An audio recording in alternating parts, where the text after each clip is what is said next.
Hello প্রিয় শিক্ষার্থী, আমি আজকে তোমাদের জন্য একটি গাণিতিক দাদা নিয়ে এসেছি। দেখো তো সেই দাদাটি তুমি সমাধান করতে পারো কিনা, আর যদি না পারো আমি তার সমাধান দিব আজকে। প্রথমত দাদাটি কি আছে আমরা একটু পড়ে নিই বা বুঝে নিই।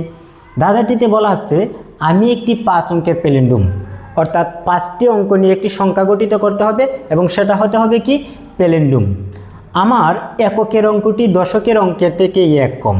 এককের গড়ের সংখ্যাটি তুমি জানি ভাই, দশকের গড়ের অঙ্ক থেকে এককের গড়ের অঙ্কটি হবে 1 কম। একক এবং দশকের স্থানের অঙ্কের পূরণফলটি শতকের গড়ের অঙ্ক।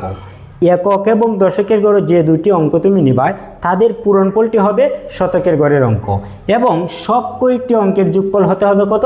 16। আমায় খুঁজে বের করো। এখন তুমি 5টা অঙ্ক নিয়ে একটি সংখ্যা গঠিত করতে হয়, দেখো তুমি পারো কি না।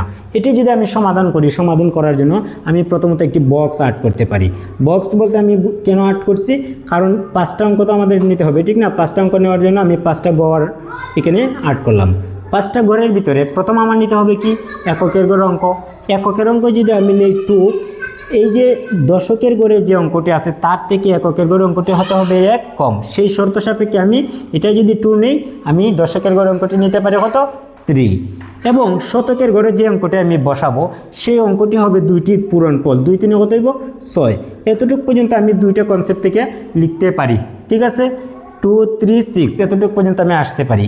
বাকি যে 2টি অঙ্ক আছে সেটি আমি কিভাবে নিব, সেটি নেওয়ার জন্য এখানে দেখতে পাচ্ছেন প্যালিন্ড্রোম বলতে কি। অনেক শিক্ষার্থী আছে প্যালিন্ড্রোমের মিনিংটা সে বুঝে না। প্যালিন্ড্রোম বলতে বোঝানো হয়েছে একটা সংখ্যা বাম দিক থেকে পড়লে যা হবে ডান দিক থেকে পড়লে সেমই থাকবে। আমি যদি একটি সংখ্যা লিখি 2 3 2, তুমি একটু কল্পনা করে দেখো 232 তুমি এই দিক থেকে পড়লে পাইতেছো, বিপরীত দিক থেকে পড়ো, এখানে আসতেছে 2, তারপরে আসতেছে 3, তারপরে আসতেছে আবার 2, এটাও 232, এটাও 232। তাহলে এই যেটা আমরা বুঝতে পারছি, কি বুঝতে পারলাম? প্যালিন্ড্রোম। প্যালিন্ড্রোম মানেটা কি? বাম দিক থেকে পড়লে যা ডান দিক থেকে পড়লে সেম একই সংখ্যা থাকে।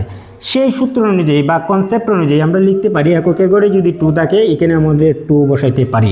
এককের পরের গড় আছে কি? দশকের গড়। দশকের গড়ে 3 আছে, যেগুলো আমি এখানে 3 বসাইতে পারি। তাহলে প্রথম প্রশ্ন, এখানে কয়টা অঙ্ক আছে? 1টা 2টা 3টা 4টা 5টা। তাহলে কনসেপ্ট ক্লিয়ার।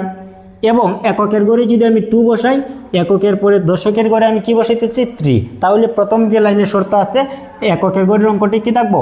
1 কম থাকবো, এটাও কনসেপ্ট ক্লিয়ার। এবং তৃতীয়ত আমাদের বলা হয়েছে একক এবং দশকের গড়ের পূরণফল যেটা আসবে সেটা আমার বসাতে হবে শতকের গড়। এখন আমার এই যে প্যালিন্ড্রোমের যে নিয়ম আছে সেই নিয়ম অনুযায়ী আমি 5টি সংখ্যা নিলাম। লাস্টে আমার বলা হয়েছে সব কয়েকটি অঙ্কের যোগফল কত হতে হবে? 16 হতে হবে। আমি একটু যোগ করে দেখি, 2 আর 3 যোগ করলে 5, 5 আর 6 যোগ করলে 11, 11 আর 3 যোগ করলে কত হয়? 14, 14 আর 2 যোগ করলে কত? 16। তাহলে আমার টোটাল কারেক্ট আনসার কত আছে? 16। এখন এই যে আমরা পাইলাম 2 3 6 3 2, তুমি একটু চিন্তা করে দেখো সে একটি প্যালিন্ড্রোম হয়েছে কি না। 2 3 6 3 2, 2 3 6 3 2, অর্থাৎ এটাকে বলা হয় কি? প্যালিন্ড্রোম।